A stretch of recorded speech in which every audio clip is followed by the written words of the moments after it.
1947 में मिली आज़ादी के बाद पाकिस्तान ने कश्मीर और जोधपुर जैसी रियासतों को अपने कब्जे में लेना चाहा, लेकिन सरदार पटेल की सूझबूझ और उनकी रणनीति ने ऐसा नहीं होने दिया। लेकिन ऐसा ही कुछ उसने बलूचिस्तान के राजा के साथ किया। बलूचिस्तान जो एक प्रिंसली स्टेट था और अंग्रेज़ों ने ये कहा था कि प्रिंसली स्टेट तय कर सकते हैं कि उन्हें भारत के साथ जाना है, पाकिस्तान के साथ जाना है, या फिर खुद अपना एक अलग देश की तरह उन्हें रहना है। बलूचिस्तान के राजा और वहाँ के लोगों ने तय किया कि वो एक अलग देश के रूप में रहेंगे, लेकिन पाकिस्तान ने 1948 में उन पर हमला करके उन्हें अपने अंडर ले लिया और अपने देश का हिस्सा बता दिया। आज बलूचिस्तान 40% नेचुरल गैस का उत्पादन करता है पूरे पाकिस्तान की। यही नहीं, साइंटिफिक फैक्ट्स और रिसर्च ये भी कहते हैं कि वहाँ पर पूरी दुनिया का सबसे बड़ा कॉपर और सबसे बड़े सोने के भंडार हैं। लेकिन फिर भी बलूचिस्तान के जो हालात हैं वो शायद ही पूरी दुनिया में किसी एरिया के हों, किसी क्षेत्र के हों। अगर ऐसा कोई क्षेत्र किसी और देश में होता तो वहाँ पर इतनी डेवलपमेंट होती जितनी आप और हम सोच भी नहीं सकते, क्योंकि अथाह सोने के, कॉपर के, नेचुरल गैस के भंडार होने के बावजूद भी वहाँ के लोग आज पाकिस्तान के साथ पिछले 75 सालों से लड़ाई लड़ रहे हैं, लेकिन फिर भी कोई भी उन्हें सुनने को तैयार नहीं है। आप भी जान लीजिए, इंसर्जेंसी ऑफ बलूचिस्तान, बलूचिस्तान के लोगों का वो दर्द जो शायद कभी किसी ने नहीं सुना।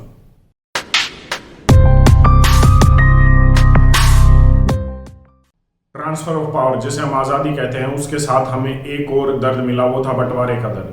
जहाँ एक तरफ भारत एक सेकुलर देश बना, वहीं पाकिस्तान एक मुस्लिम राष्ट्र बना, और वहाँ पर माइनॉरिटीज़ के क्या हाल है वो हमें बताने की ज़रूरत नहीं है।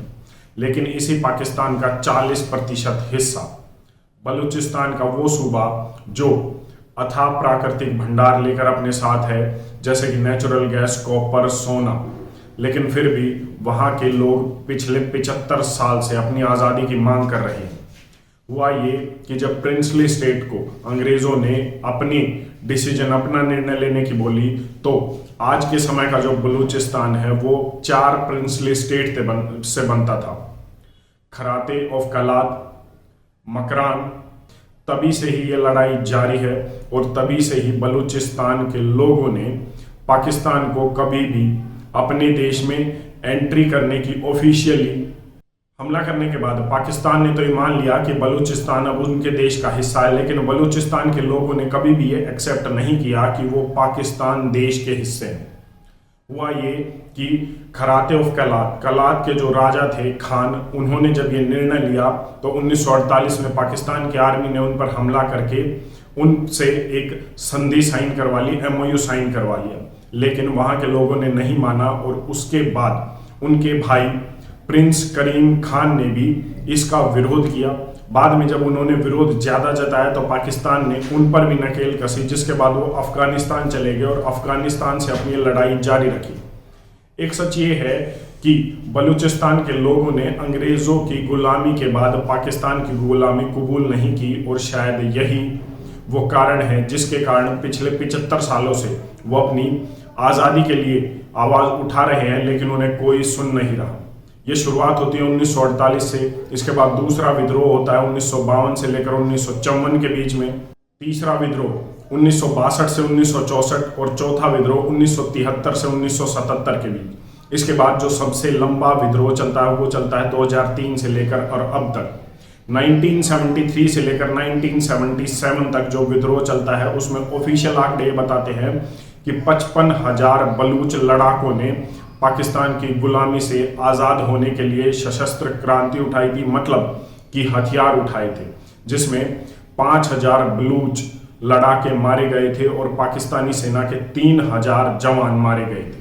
ये लड़ाई लगातार चलती आ रही है, लेकिन ना तो यूनाइटेड नेशन, ना ही दुनिया का कोई देश, ना ही दुनिया की कोई एजेंसी बलूचिस्तान के लोगों के ऊपर बात नहीं करती, उनकी आज़ादी के ऊपर बात नहीं करती, और बलूच के लोग, बलूच के लड़ाके आज भी वो लड़ाई लड़ रहे हैं। इस इंसर्जेंट ग्रुप को बलूच लिबरेशन आर्मी, जिसे BLA भी कहते हैं, इसे पाकिस्तान ने टेररिस्ट ऑर्गेनाइजेशन भी घोषित कर दिया है। लेकिन सच तो ये है कि एक समय 1948 में जब प्रिंसली स्टेट जो बलूचिस्तान है उसके लोगों ने तय किया था कि वो अपना एक अलग देश बनाएंगे और ना ही भारत के साथ ना ही पाकिस्तान के साथ रहेंगे, तो 1948 में पाकिस्तान ने उन पर कब्जा किया और उसके बाद लगातार उन्हें गुलाम बनाया हुआ है, उन पर रूल कर रहे हैं। और बलूच के लोग आज भी अपनी आज़ादी के लिए आवाज़ उठा रहे हैं, जिन्हें सुनने वाला कोई नहीं है।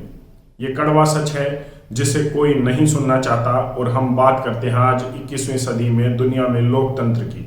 ये बलूचिस्तान और बलूच के लोगों का वो सच है जो दुनिया के सामने तो है लेकिन दुनिया उसे देखना नहीं चाहती। बलूचिस्तान जैसे और भी एरिया हैं आज दुनिया में जो आज भी अपनी आज़ादी की तरह लड़ाई लड़ रहे हैं, लेकिन उन्हें सुनने वाला कोई नहीं है। आपकी इस पर क्या राय है, कमेंट करके ज़रूर बताइए। धन्यवाद। जय हिंद।